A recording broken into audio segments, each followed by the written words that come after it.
legal experts out here with us. So it's open, sir, please.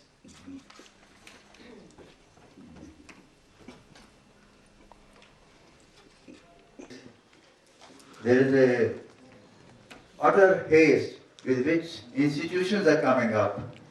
We say good faculty not available. We say seats going unfilled. We say keep the fee low, make it affordable, and there is over-regulation.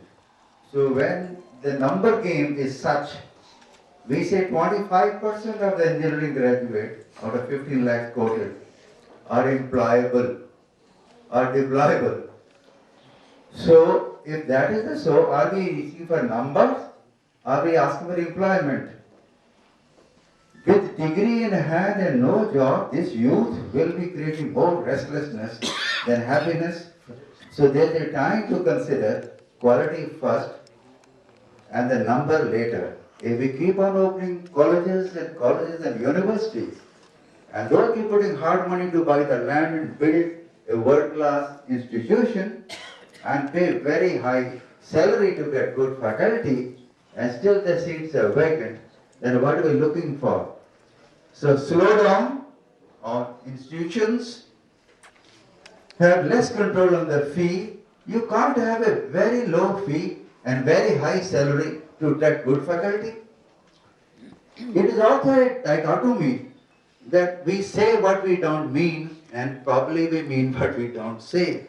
Truth is this: if regulator says the faculty in a university must be minimum MTech, I'm talking about engineering because I'm an engineer, PhD with a lot of industry experience.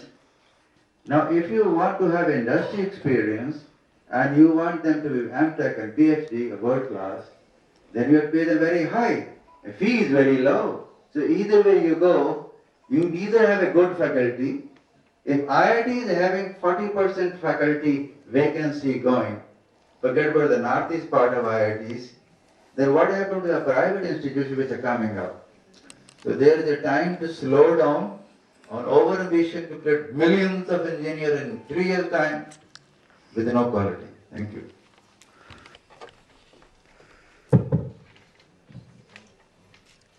Yeah, it's a pertinent question. In fact, when we started talking about increasing gross enrollment ratio, equity expansion, we tend to forget excellence and the quality.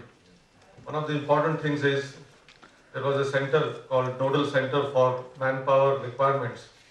I don't know whether it is functioning or not functioning. So, in fact, the agencies have to realize that what is the future need of number of engineers, number of management graduates. The numbers are required to be known. Maybe the numbers may not be accurate, but at least with a difference of about 5 to 10%, our requirement should be well known much beforehand, and accordingly, number of institutes should be increased. That is one part.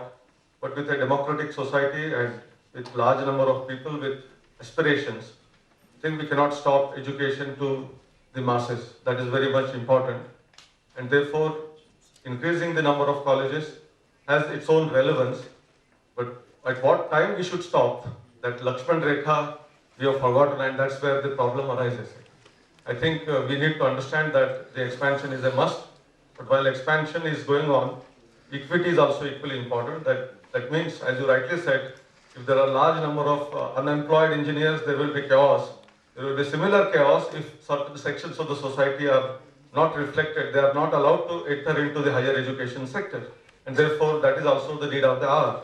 But how do we balance this? And that is the most critical part. And probably, whether we like it or not, some sort of regulation also is necessary in that particular case. Therefore, the quality can be ensured. I think these are the broad things which I would like to mention. And people say that, the fees charged is supposed to be very, very minimal. There are fee regulatory authorities in every state. They say that you can't charge beyond a particular limit. In that case, how can the quality and excellence be achieved? This is a real big question. And therefore, what government probably needs to do is provide educational loans to all the students who are meritorious and want to enter into the higher education sector. Thereby, no one, because he is not capable of paying fees from his poor background, is limited from getting in the education. And that is probably the solution to this whole affair. Thanks a lot, sir. Thank. I say, first of all, I thank also Buddhi for giving the his view.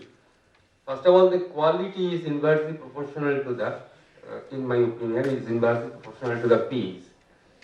Because if fees will increase, as per, and because the fees are controlled by the political environment in the state.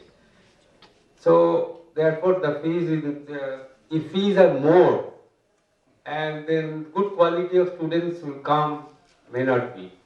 And so, in that case, the proposal of Shastri of giving the loan to the meritorious and poor student, and I hope that we have to foresee the future and through the present nature of the study of the engineering and technology. Thank you. Sir.